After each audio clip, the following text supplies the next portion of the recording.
So I know you're familiar with code switching, and I want you to paint me a picture of a person who would speak Ebonics, what that would look like speaking with their friends versus what that would look like if they had to speak in a professional setting.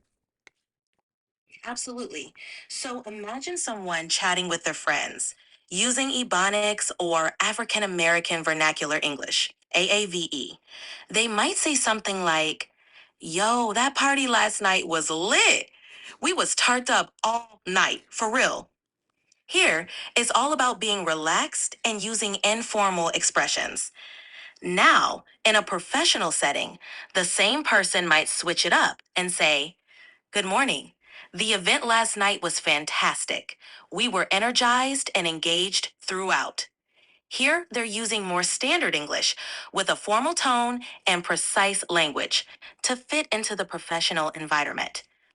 So, what do you think about this as the standard or professional environment and how that's related to Ebonics? Like, what's the polarization that exists in that?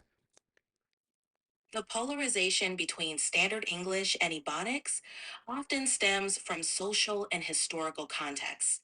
Standard English is often viewed as the norm in professional settings because it's widely taught and used in formal education and media. This association grants it a kind of social capital. On the other hand, Ebonics, with its rich cultural history and linguistic structure, is sometimes unjustly stigmatized as being less proper or correct. This stigma can lead to the marginalization of those who primarily speak it, despite its legitimacy as a language in its own right. The divide underscores broader societal issues around race, class, and identity, where language becomes a gatekeeper for opportunities and acceptance in certain spheres. So, I'm on TikTok right now, and I want you just to communicate this to the TikTok people who are listening live. Like, how would you communicate this in an exit? And I think you should do it in Ebonics. I check it. So, in professional spots, folks be expecting you to talk proper, like how they teach in school.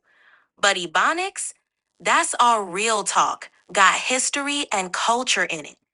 Even if some folks don't get it, it's legit. We gotta know how to switch it up when we need to, but always remember where we come from. You feel me? I feel you. Glad to hear that.